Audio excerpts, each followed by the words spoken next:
RHIP is a boutique education advisory that helps aspiring students get accepted into top-tier education institutions globally for high school, undergraduate, master's, MBA, and executive. Good to go? Okay, so very good evening, everyone, and thank you so much for joining us here. My name is Vibha Kaksi, and I'm the founder and Chief Education Officer here at RHIP.com. It's my absolute delight to welcome Kate Pizzello to our offices here this evening. This is Kate's first India visit, and we're really excited that she's been generous enough to spend some of her time here with us today.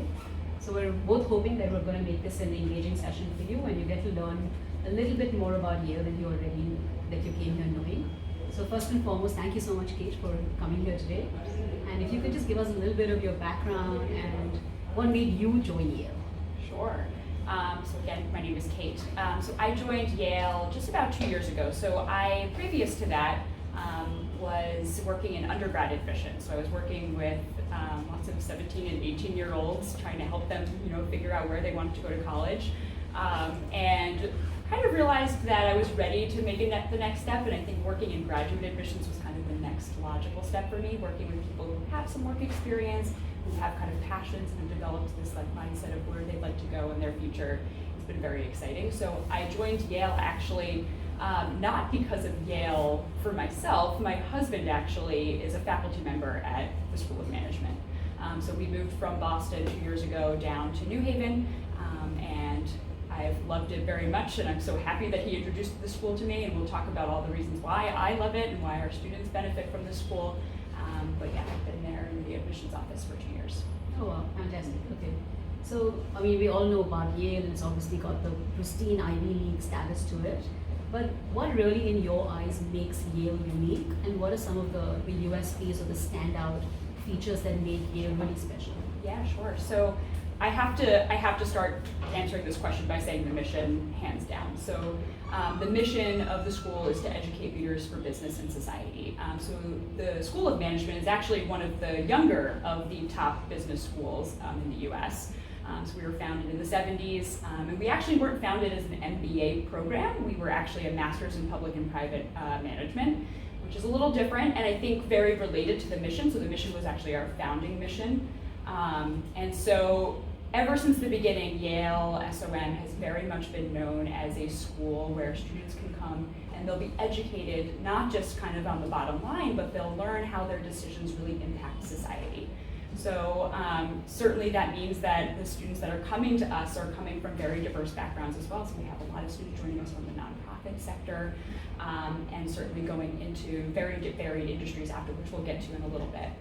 But I definitely have to say that the mission is probably one of the key distinct features of the School of Management, and really kind of everything that we do is in support of the mission. So things we'll talk about later, like our global focus and our curriculum, kind of certainly stem from that mission.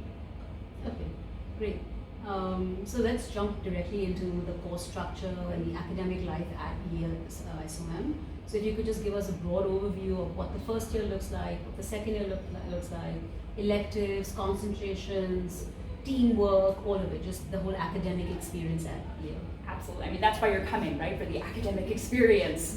So I will say that Yale is a very highly academic place, and it's a very rigorous program. So when you join us at the School of Management, your first year is all core curriculum. So it's a pretty, very in-depth core curriculum. So it starts off with an orientation to management. So we really kind of help give you this boot camp in order so for students who maybe haven't studied management or finance or accounting before, it gives them kind of this crash course into the school. And that's for your first semester. So we break up into a quarter system at the School of Management. You're also broken up immediately into cohorts. We have 5 cohorts, so about 60 students each. And you're broken up even further than that into learning teams of about 8 to 9 students. And then you're broken up even further than that into groups of 3 to 4 students. So in certain projects, you'll be working with your full learning team, which is, like I said, that group of 8 to 9 students. And then for some of your smaller projects in your courses, you may be working with that smaller learning team. And that you work through your first year of curriculum with your cohort. So each of the classes that you take, you're taking with the group of 60 students that you've been broken up into. So our coursework also kicks off with a course called Managing Groups and Teams. So at SOM, we highly focus on teams. and that collaboration. It's a very collaborative community in general, but the core curriculum certainly focuses in on that as well. So you work very intensively for this first week with your larger learning teams on one group project. And you kick off into the rest of your courses for that first quarter, and then you move into our organizational perspectives courses. So the organizational perspectives courses are really the hallmark of the curriculum at SOM. They are called organizational perspective courses because they are just that. They take the perspective, the key constituent within an organization. So we don't bucket our courses into finance or marketing or accounting courses. Our courses are very multidisciplinary, and they take on, like I said, that perspective. So courses are titled the workforce, they're titled the customer, the innovator. So in each of these courses, you're really drawing upon multiple academic disciplines at once. And then they're most likely co-taught as well. So you'll have 2 faculty members who are drawing on each of their areas of expertise as well. So the reason we do this is because we're hoping to simulate the real world in our coursework. So when you are kind of making decisions as a leader, you're not just going to be thinking very purely finance, but you're really going to have to understand how all of these academic disciplines come into play as you're making key decisions. So that's really kind of the first year tour. I will say that we also have a raw case approach. So we certainly use traditional business school methods, but in order to kind of continue on with that real life approach, we also developed what we call the raw case. So the raw case, rather than being a 10-page narrative that leads you to one conclusion, is hundreds of pages of documents that you have to sift through. And this is meant to actually be woven into multiple courses within the core curriculum so that you can see how your perspective changes and how your decisions kind of change based on, the perspective that you're taking on in that course. So it's the same case that's used then to teach different classes? So there you could have one case in multiple classes, exactly. We have multiple cases that you'll go through, and a lot of it is not just, again, one-dimensional on a piece of paper, but there's actually like videos that go into it, so it's very much a multimedia online kind of experience, and you sift through that with your learning team. So you're not looking at the 100 pages of documents by yourself, you'll be certainly doing that with your learning teams. So the actual capstone of the core curriculum is called the executive. So the executive, obviously you're taking on that CEO role, and that's meant to really draw upon everything that you've learned within the core curriculum. You actually have faculty coming in once a week, so you have a new faculty member basically on a weekly basis who's coming in to talk to the class, different cases each week obviously. So it really gives you that full kind of understanding of everything that you've gained in the core curriculum. I always joke that the core is something that I think students, they dread as they're going through it because it is highly rigorous, but after you've done your internship over the summer and you come back for your second year, you realize just how much it's really helped you to really think outside of the box. And I think Yale students think differently because of that. And then you'll move, so once you return from that summer internship that I just mentioned, you'll go into your second year, which is all electives. So these electives can be completed in any Yale classroom. So I think this is a highly defining characteristic of the school, that you're not just kind of stuck taking classes at the School of Management, but Yale University has a very one Yale approach. So students in any of the graduate schools at Yale University can take classes in any other school. Same with our undergrad students. So you actually may have undergrad students in your elective courses. This doesn't apply to the core, so the core is solely for School of Management students, but in your electives, you could have students from all over the university in your classes. We don't have tracks that students can take advantage of, so this is how you really customize your curriculum by loading up on the courses that you would really like to take. And this is really advantageous for students who may, for example, somebody who has an interest maybe in urban development, taking a class at the School of Architecture could be a really unique piece that you can add to your time. Students who are looking in order to be leaders in general, taking a class at the law school, that's a really huge benefit to you. So this really helps you to customize that curriculum. And like I said, there is no track. So we pretty much are a general management program. Certainly have strengths in certain areas, as all business schools do, but we really try to prepare you for really any function or career that you're looking to go into after graduation. The other thing that I'll mention about the curriculum is we also have a global studies requirement. So we do require you to study abroad in some capacity while you're at SOM. We have a whole menu of options that you can take advantage of. We actually have an entire global network that Yale has created. So it's a series of 30 top business schools, 29 in addition, and then Yale as well, across the world. So this gives you the opportunity to take advantage of the school's comparative advantages. So Global Network Week would be an example where students from all the different global network schools kind of pick up and move to a specific school and take a class on a specific topic. We have international experience courses where students will actually go as more of an in-house SOM experience, where students will go with a faculty member to a specific market. They'll meet with academic, business leaders and political leaders while they're there. And then we also have a global social entrepreneurship course that's more of a social opportunity where students can actually take on a consulting project with a nonprofit or an NGO in an emerging market. And our curriculum actually creates opportunities for you to do 2 to 3 of those throughout your time at SOM. Only one is required. We find students will take advantage of more than one. And this, again, another way of just trying to bring the real world, because obviously business is highly global. You're going to work on global teams. Global issues will impact your career in many ways. So being able to kind of see how businesses become more global is really important to you. So we want to kind of allow you to do that in as many ways as possible. So is the global requirement done through the first year or the second year? Yeah, so students can start doing it in their first year actually. So I break it up to say core curriculum and electives, but I will say that you can start taking electives at the end of your first year, so that is an opportunity. So the first time you're actually able to do a global experience is in the spring of your first year, and typically the international experience courses have students will first get into the global arena. Okay. And how long is the duration of the program, like the international experience? Yeah, sure. So they range typically about a week to 10 days is how long the students are taking advantage. So these are happening during your school breaks. So you always have a fall and a spring break, which is about 2 weeks in length. Okay. And you've mentioned the core curriculum. Now, if you have a student who's already, let's say, an expert in finance with the CFA and the CA and all of that, are they still required to take the initial finance core class, or is there a way to place out of it? Yeah, that's a great question. It's funny, we'll find some students who totally have this area of expertise in these classes and they decide to take it anyway just so they can go through the core with everybody else, but you totally don't have to. You can actually test out of up to 3 of our orientation to management courses. Not our organizational perspectives courses, because those are very much taught differently, but those orientation to management courses, which is more like basics of accounting and that sort of thing, you can test out of, and you'll take those tests at orientation. Okay, and then if you place out of those, you can take more electives? Exactly. Yep, you free up some more time to take electives. Okay, wow, fantastic. So very, very flexible in the approach.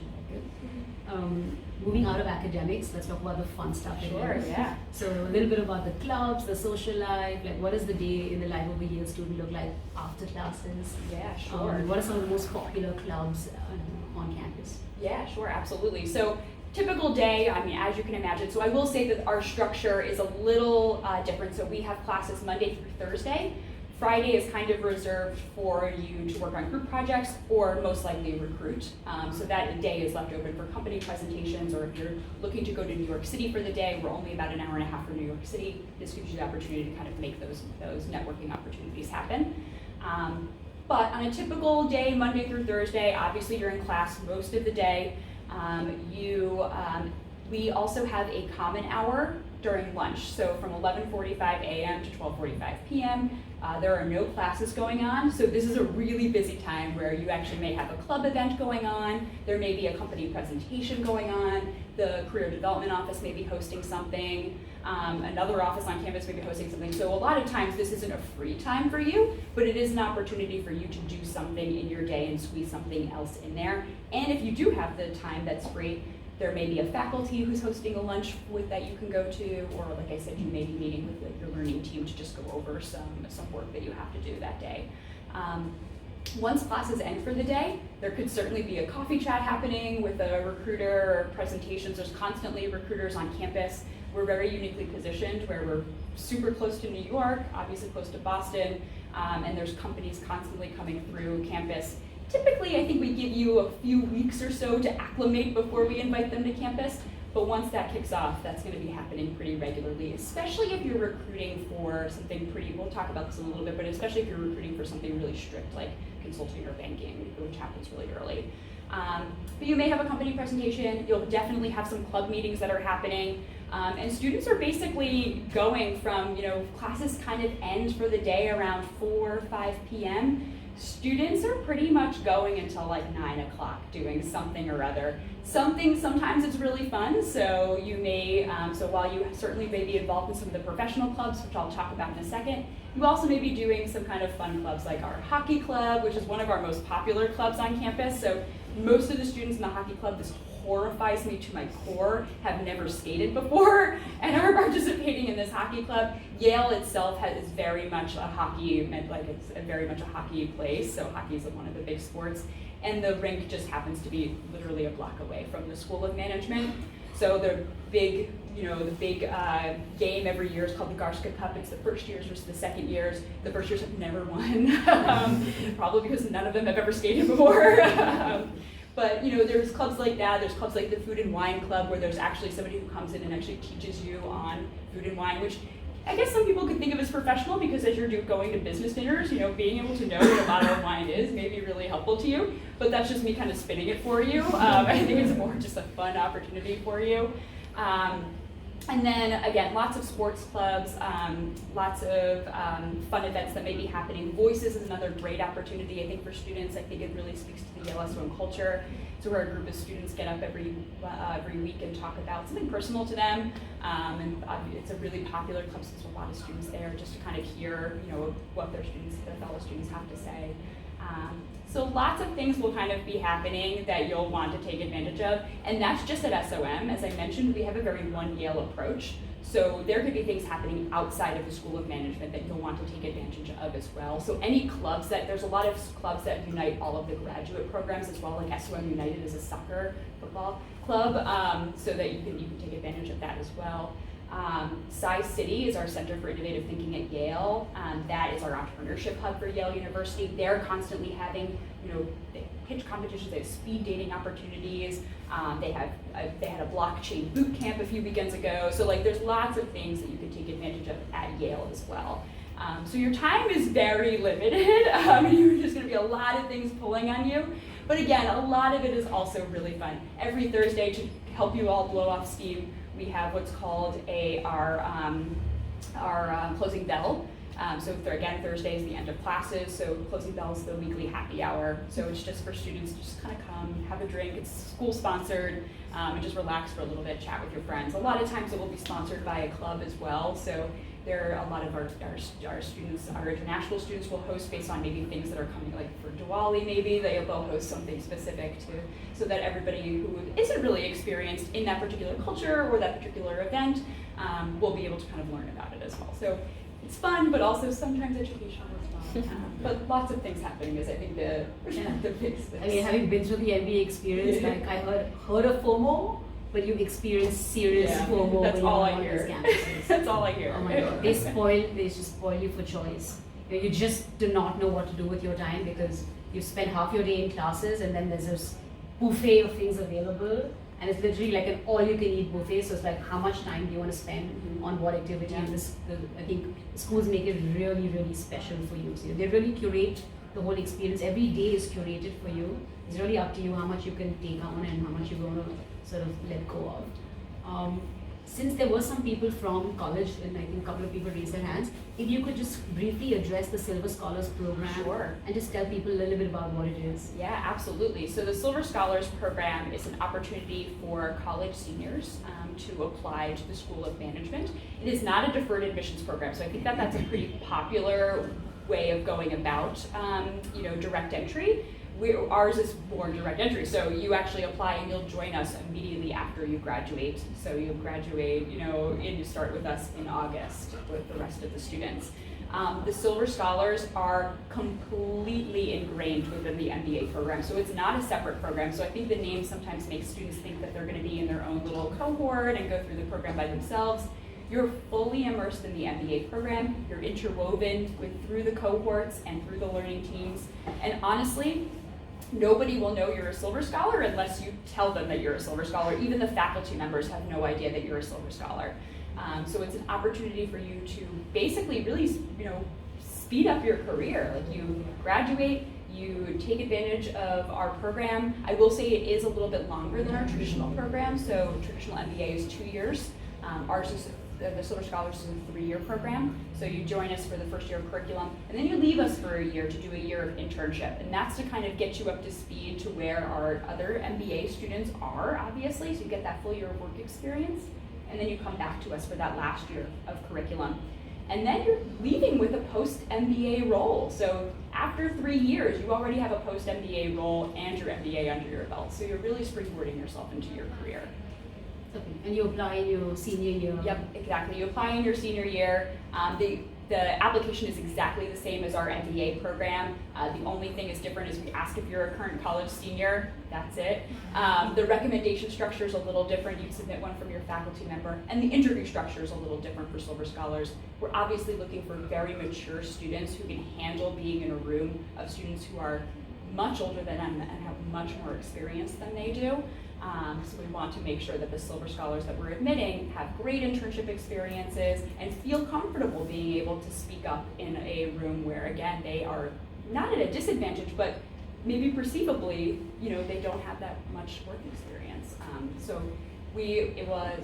2 members of the Silver Scholars Committee will interview our Silver Scholars just to make sure that we're admitting those students. Okay. And since you talked about the academic life and the social life, etc., just to give people a sense of how to balance this, how important are grades on campus? Do you guys have a non-disclosures policy? When these guys will be recruiting, will they be required to submit official transcripts to their potential employers? So just because we come from a very academic mindset, I know, yeah. We struggle for every point percentage, and we fought with our teachers for why I lost that half point. So what is the mindset at Yale, and how important are these? Yeah, this will feel like a break for you all. So we do have non-grade disclosure. Yeah, so nobody will know your grades except for you and our academic affairs office. We also don't fully grade either. So we have 5 levels of grading. So it's basically high honors, which is the very top of the class, and then it's honors, and then it goes to proficient and satisfactory, and then satisfactory I don't think is good. That's basically you didn't do anything, and then there's failure, which most people don't do. And that's, again, don't quote me on that fully because I always mix that up. But we don't have traditional grading scales either at SOM. So it is a little bit of a different structure. And our environment tends to be very non-competitive. So I think students are certainly competitive themselves. They want to obviously have a good job. They want to do well at school. But the culture is very much non-competitive because you're not competing to be the top of the class. So I think that kind of trickles down into other areas of the community as well. Okay. So non-disclosure. So not required to send in transcripts or grades to any. Okay, that comes with a big relief. Okay. So now I'm going to move to the part that a lot of people have come here to, and I personally am also interested in learning about, admissions. Yeah, sure. So let's start with some of the basics. GMAT versus GRE. Does Yale have a preference for one or the other? And if so, why? And what sort of average scores are you looking at? I know 730 was your published average score for last year. Again, coming from an Indian context here, how many times is enough, right? When you look at the score reports and you say, okay, 5 retakes, and we can really see this sort of hockey curve improvement, but is 5 too much? How do you guys, when you look at a transcript from admissions perspective, what are you looking for and what are you reading? How are you interpreting? Yeah, sure. I think that's all great questions. And I get this question so much about the GRE and the GMAT. I think everybody thinks you have to take the GMAT, you have to take the GMAT. And at least at Yale, you do not have to take the GMAT if you don't want to. You can take either the GMAT or the GRE. We're truly test agnostic. I get asked a lot if we convert as well. We don't convert the GRE to the GMAT either. So we are able to look at it kind of in the GRE's own right. So as far as median, actually this past year, median GMAT was actually 720. And then median GRE verbal was at 165, and median GRE quant was at 165 as well. I think about 25% or so of our class is taking the GRE, so a good solid number. Yeah, a good solid number are taking the GRE now. So again, we have enough data to be able to look at the GRE on its own. So you should take whichever test you feel comfortable with. If you want to take both, you can. I mean, I think the good rule of thumb that our students always say is take a practice test in each and just go with whatever you're most comfortable with. I don't know what advice you give. Yeah. Exactly. Yeah. Okay. Okay. They stole it from us. Yeah, so they must have been rejected students. So you should do that. I lost my train of thought on that. The agnostic between the GMAT and yes. GMAT, and then the how many times is too How many much. times, that's right. So how many times? I think after like 3 you start to plateau, honestly. You can take it as many times as you want. We're not going to look negatively upon it at all. Honestly, you should submit the application you feel most comfortable with, and taking the test 5 times makes you comfortable, do it. But honestly, like, save yourselves 3 times, I think is really like the sweet spot, like at the very end. If you take it the first time, you crush it, don't take it again, you're good. Like, you just like stop. But you can also submit to us any scores you have. Again, I think some schools like don't care, like just submit the highest and whatever. Honestly, for us, especially if maybe you're at a lower score, submit us all the tests that you have. That way we can kind of see the commitment that you've made too, that we know that you didn't just take that test, get the lower score, and then call it a day. But if you submit that and show us that you really tried and this is just where you are, that at least lets us know something. At least lets us know that you were committed and you tried, and that's where you are. So. Okay, cool. Moving to the work experience piece. So I know this time hopefully I have the number as 5 years, the median work experience. Yes. Mm-hmm. So now in India, again, to contextualize it for you, the mindset is very, you finish your academics, and then you move to the work phase of your life, and then you move to, so it's very sort of cordoned off, which is why a lot of people here want to just finish their undergraduate degrees and then jump straight to an MBA. So now you have the Silver Scholars as an option. But for someone who has less than your median experience range, how are you perceiving them? What are some of the gaps that they should be looking through? And why 5 years? You know, why have you guys come up with the sweet spot of 5 years? What's the mindset there? Yeah, so it's not our sweet spot. I think it's just, that generally tends to be where our median falls, just based on the fact that we have students that have over 5 years that are applying to us all the time as well, that, you know, students who have maybe made a couple career changes or maybe coming to us from a sector where an MBA is not the next logical step. So realizing an MBA is the right next logical step for them happens much later in their careers. And then we get a lot of students who are in a career like, you know, finance or consulting, where the MBA is the logical next step, and they've always known that going through. So sometimes those students are applying far earlier, and they're applying after like 2 or 3 years of work experience. And I'll say that both of those are fine. And even if you have that perfect 5 years, like, all of that is fine. Really, in the application, what we're looking for is to make sure that you've had enough, you know, leadership opportunities. And when I say leadership, you don't have to have a direct report. Most of our students applying don't have a direct report. So when I say leadership, I mean like you've had an opportunity to lead on a project, or, you know, your supervisor, you know, said lead this meeting, and you've had the chance to really, you know, present to clients or something like that. You've had these opportunities to take a step up, even if you're not in a formal capacity, or maybe you're supervising interns or something like that. So when I say leadership, don't feel like it has to be like, I need to have a direct report. That's not what I'm saying. But we're looking at those types of things in your application. So we want to make sure you have enough that's going to make you a value add in the classroom. So if you have had a significant career and you're only 2 years out of, you know, your undergrad, then maybe that's the right time for you to apply. So really what we're looking at in the application is this the right time for you, and why is this the right time for you? And if we can get at that, and like I said, you are going to be competitive in the classroom, then it doesn't matter necessarily when you apply. It just matters kind of, you know, like I said, the experience that you've had. Okay, so it's the more the what than the how long. Yeah, exactly. Yeah, I would definitely say that. I would say that maybe, you know, 1 year is probably cutting it a little too early, just because you probably haven't really had a chance to develop. Also look at your application. It's not an automatic dismissal, but 2 years I think is where you start to really develop skills. And I'll also say that in industries like consulting, you get a lot of applications from students that are consultants. So you're going to be looked at in a pool where there's a lot of people who have a lot of really great experience. So just think of that too. You know, you want to make sure you've had impacts that will make you kind of marketable as well. Okay. Moving to the essay question, and it's the same as last year's question. So, Yes. what is the biggest commitment you've made? So, without you having to get into the nitty-gritty of, you know, how to answer this, I want to just flip this question over to you. And you don't have to tell us what is the biggest commitment you've made, but just how do you define that word, right? How does Kate define the word commitment? Yeah, I think that's a great question. And I'll say that I think when I think of commitment, I think of something that you really, or I have, or anybody has, you've set out in your life as something that you just dedicate yourself to. And it could be a moment in time, it could be a project you've worked on, it could be anything, but something that you've set out and that you've been passionate about and you've reinforced and kind of kept like I said, reorienting yourself to. So in relation, I'll kind of just dive in relation to the essay, actions really speak very loudly. So asking somebody what they want to do is kind of flimsy, but asking something about what they have done really shows us that passion. It really shows us how you've approached things in your life. So that's kind of how I think of commitment.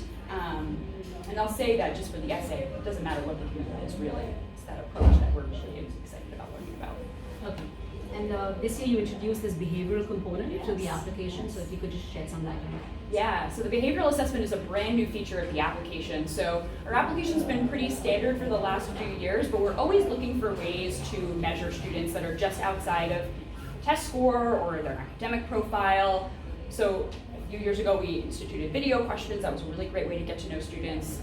And so we've been piloting the behavioral assessment for a few years now.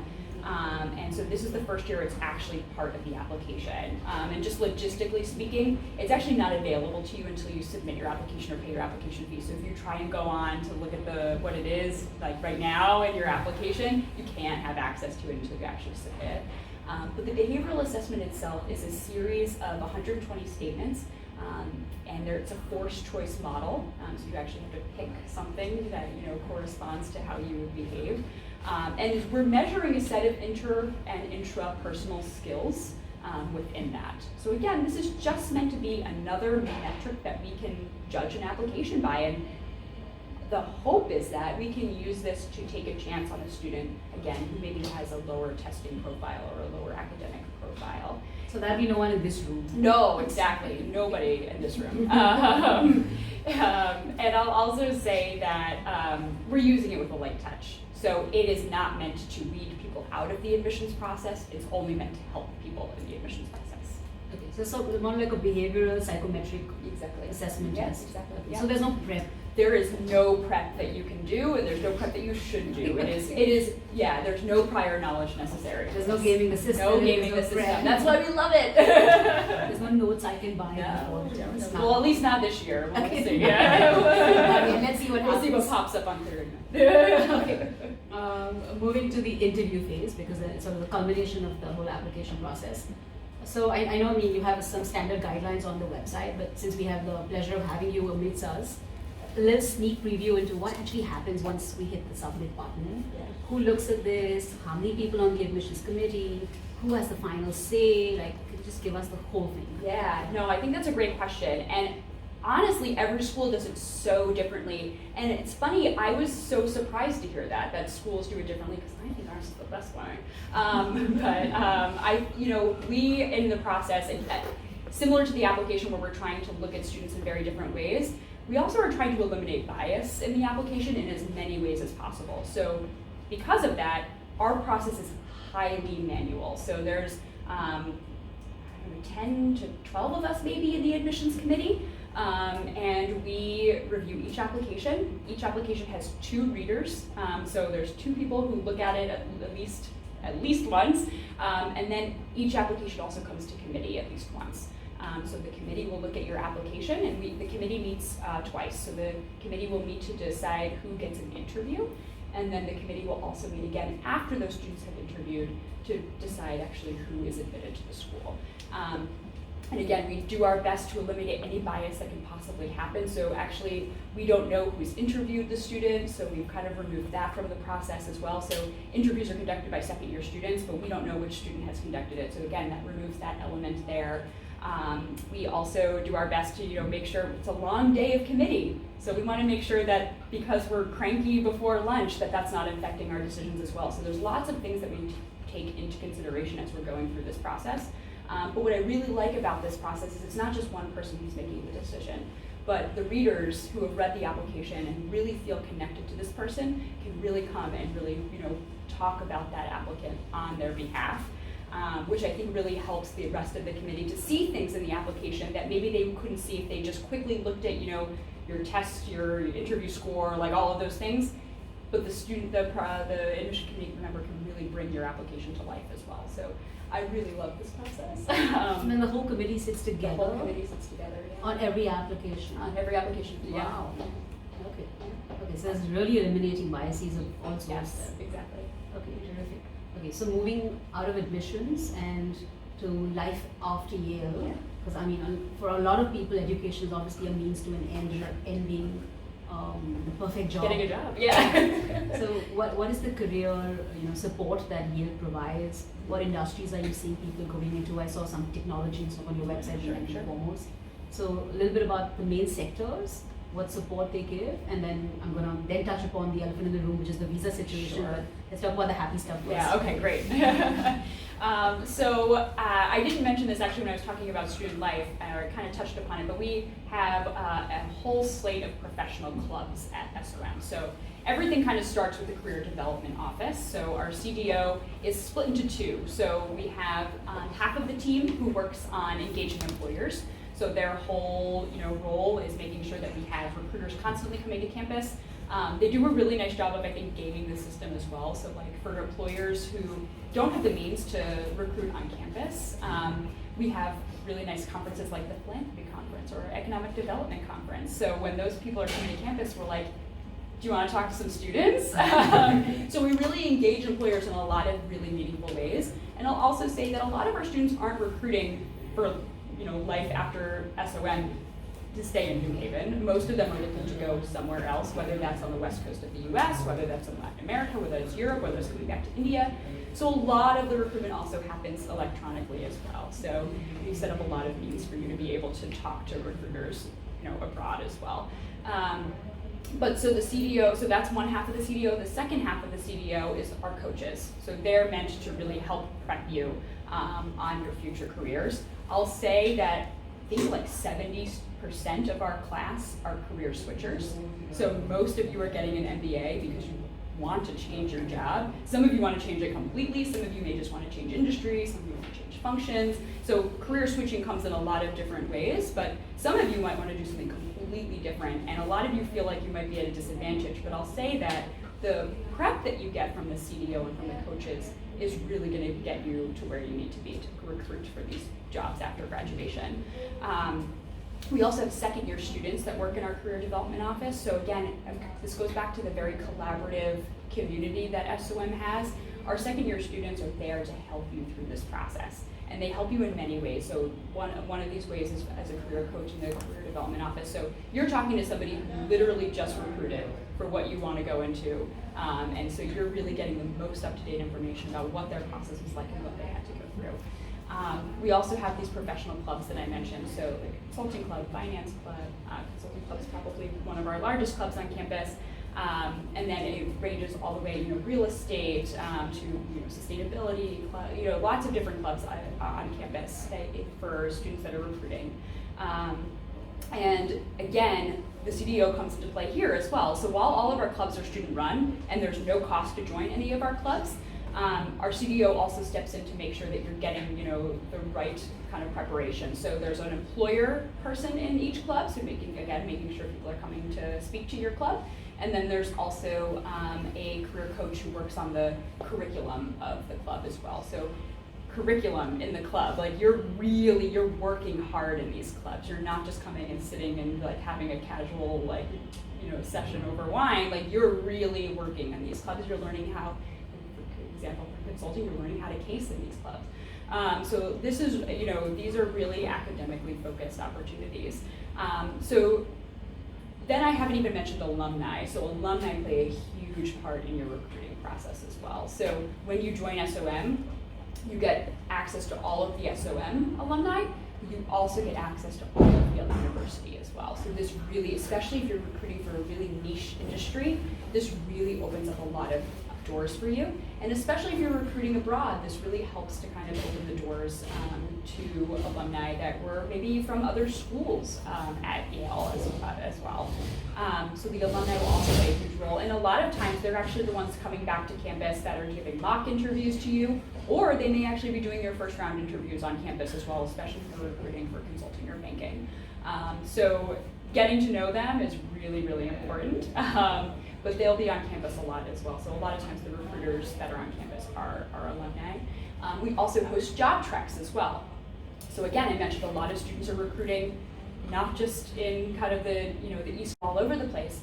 So job treks are based on student interest, and they go all over the place. So there's a huge tech one in San Francisco, and then there's a really big finance one in Hong Kong. So depending on what your interests are, this is your opportunity to meet with alumni in very varied different organizations while you're there. So again, very highly academic as well. Sounds sort of very collaborative and very intense, a lot of support. Wow. Okay, so now addressing the visa situation. Right. I'm sorry to bring this up, but I'm sure you get this Absolutely. in most of your sessions, and it is a reality that we must all confront. So what is really going on? Since you've come from America, what's really going on the ground there? Yeah. What is the real visa situation, and is there anything that the university can do or is doing to support international students? Absolutely, and we're doing everything that we can to support all of our students, including our international students who are looking to recruit in the U.S. I'll say that I think, I saw the stat that only about 11 to 12% of our students are going abroad after graduation. So many of them are staying within the U.S. So just kind of keep that in mind as well, that it is a reality that you can, if you're looking to stay in the U.S., you can stay in the U.S. after graduation, but it's not a guarantee by any means. And so just to break down that number, I think on the website we saw that 46% was international, but that was dual citizenship. Including dual citizenships, yeah. So just the pure internationals would be about 33%. I'd be comfortable saying around 33, 35%. Then the 11% going out, so about 20% of that number, they are still staying back in the US. So there is a reality that they are getting their jobs. Exactly. And their visas. Yeah, exactly. I'll say that some students decide they don't want to go through the pressures of it. They decide that even if they get that 1 year of OPT, they still have to kind of go through the visa lottery after that, and they decide I'll just recruit elsewhere. The CDO also wants to make sure that you're going to be set up for success, and so they also tell you that if you're looking to recruit in the U.S., you should probably have a secondary market that you're recruiting in as well. So whether that's staying in the North America area, or whether that's going to Europe, or coming back to India, just have kind of a secondary area that you'd like to recruit in as well. We do as much preparation as we can for you, and the companies that are sponsoring are coming to our campus on a regular basis. So you have access to the companies that are sponsoring visas. And I'll also say, our CDO does a lot of prep for our students in general, do a lot of prep for international students as well. So helping you kind of understand the etiquette of networking in the US. So trying to get you up to speed on all of that, I think is really helpful as well. And then we have our Yale-wide international student services as well, who also post a number of different opportunities for international students throughout their time. So we're giving you the prep, you're getting access to the companies. Unfortunately, at some point, it is out of our hands, and it's just about who's sponsoring international students. But again, you're going to be put in front of the companies that are every year. So who is? So is it the larger companies, larger consulting firms? It's a lot of the larger consulting firms. Unfortunately, some of them have started backing out on sponsoring, but it's still some of the larger ones do sponsor. Some of the larger banks are still sponsoring, and then some of the larger tech companies, yeah. So consulting, finance, and tech. They still are, they're still pretty safe bets as far as, if that's where you're looking to go into. Okay, great. Just let's touch a little bit about the cost of attending a program like this. Sure. And what sort of financial aid or support does the school provide, and what are some of the opportunities students can avail of? Yeah, absolutely. So it is definitely significant cost. There's no sugarcoating that at all. So I believe right now with tuition and fees, we're at about $74,000 per year, and then obviously that's at times 2, plus living and all of that, all of those expenses. So I think we tell you the budget about $100,000 per year. So it's a significant cost of the MBA. Do our best to offer scholarships to students. So well over a third of our students are receiving scholarships. I think it's it used to be just about a third, but we've really, made some strides to offer much more opportunities for students and scholarship opportunities. All of our scholarships are merit-based, so they're based on your actual application. What's nice is you don't have to apply separately for any of them, so once a student is admitted, they're automatically reviewed for a scholarship at SOM. They range from $10,000 up to full tuition. And we'll also say for students coming from India, we offer 5 scholarships per year. It's called our India Global Scholars Scholarship, and I think that's a minimum of half tuition scholarship for students. So that right there is a huge opportunity for you. And like I said, we offer 5 of those per year. There's also scholarships for entrepreneurs and students coming from finance. So if you don't qualify for that India scholarship, you may qualify for one of those other scholarships that we have as well. So there are lots of opportunities available for scholarships. And then obviously everything else will be by way of loans as well. Okay, great. So I think that was a very sort of holistic overview of Yale. Thank you so much for providing that. Just like your final piece of advice for the people in the room. So anything, considering you've been doing this for 2 years, you meet students all around the world. What would just be your sort of final thought? Yeah, so I'll say a brief one just for the students who are still in undergrad. Take your GMAT or GRE now. Get it done, get it over with so you don't have to worry about it later on. But for everybody in the room, I'll say that, we touched upon this earlier, that there's so much thrown at you during your MBA program. So as you're applying, be really thoughtful about the types of things that you want to take advantage of in your MBA experience. I think the process in general is very self-reflective. You're gonna have to really think inwardly, especially in the SOM application, where we're asking you your biggest commitment of your life. We're asking deeply personal questions, but when we ask you about your goals, really sit back and think, the MBA is what you've always known you were gonna do, but why were you gonna do it? Why do you wanna take advantage of this? And then really think through the things that you'd like to take advantage of during your MBA program. What clubs do you wanna devote your time to? What academics do you, especially at a school like Yale, where you can take any class in any classroom at Yale, what do you want to really get out of this experience? Because most of our students, I give this advice to everybody, nobody listens, because most of our students go to the club fair in the first week of school and sign up for 25 clubs and then have no time to do anything. So just really think thoughtfully about what you'd like to get out of your experience. So that way when you get to SOM, you have an idea, because things are going to come up that you never realized that you wanted to be a part of, and then you'll have room to actually do those things if you're really thoughtful and you're really specific about what you want to do. And also know that a lot of the growth that you experience in an MBA program happens extracurricularly. So whether that's being involved in student government or even being a tour guide, that's great public speaking experience. So also think about that too. It's not just the professional clubs and those more fun clubs, but there's other opportunities for you to engage in TA. There's things that you can do that will really help you in a lot of other ways professionally. So talk to students, think about all this, but yeah. It's very sound advice. I wish I'd met you a decade ago, but you wouldn't listen though. I was one of those who signed up for every club also. But this has been very, very engaging and helpful, so thank you so much. Also want to add that any Reach IB student who made it to Yale has had an absolutely fulfilling experience there. So everything you talked about, guys, is absolutely true, because I have students who would verify everything you said, so thank you for that. Also, a special thank you for being included in our book. So I'm publishing the book on cracking the MBA code, and Yale was very generous in being interviewed for the book, and the book should soon be out. In another 2 weeks it will be available on the ebook version, so excellent. I will be sending you a copy of that.